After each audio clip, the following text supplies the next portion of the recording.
in terms of thinking whether I'll stay with teaching forever raises some question marks, because if the budget cuts mean that my pay gets cut or never ever rises, then at some point it just doesn't make sense for me to continue this as a career choice anymore, because I still have a mortgage, I still have all those bills to pay, and if my pay isn't going up, then why should my standard of living get worse as time goes on? Theoretically, it should get better, not worse. It's tough. It's tough to be in a position where you have to balance a budget out, and it's a difficult position to be in. And when you have to make a difficult choice like that, there's going to be a tremendous amount of critics. I do believe that one of society's first and foremost endeavors is to protect our students, and so when we do have substantial cuts coming in that area, yeah, it hurts. I think so, only in that, you have more students to serve. And so I think, we are spread thinner.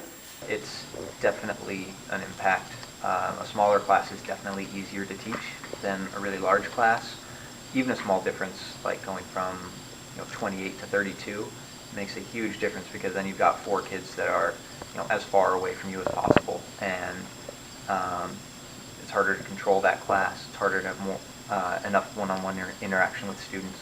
So I don't think it's affecting my personal classes that much this year, but in general, any class where, especially you're going from a reasonably full class to an even fuller class or an even larger class, it definitely makes it more difficult.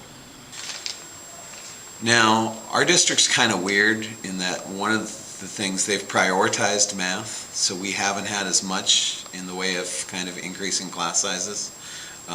So in our lower numbers, because that's been a priority, but it has affected our upper class, and it definitely makes it harder.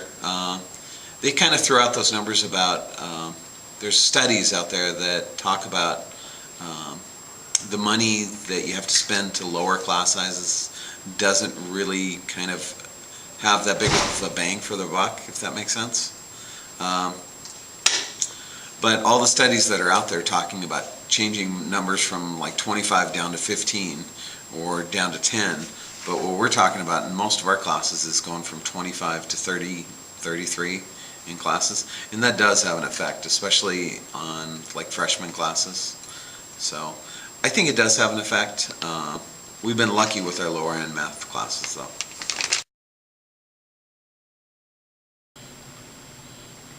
I think that society should realize that when it comes to cutting the budget for education, that they say, well, you just trim the fat. Well, the fat's gone for the most part, and I think that if you're going to start to think about ways to cut money from education, that you have to start to think of innovative ways you can really streamline things that aren't 100% essential to the educational experience. I would regard teachers and the people that provide the education to be the most essential parts, and so you shouldn't cut what those people make or are compensated, because at some point you'll lose some of them, and on average the people that will replace them probably won't be quite as good.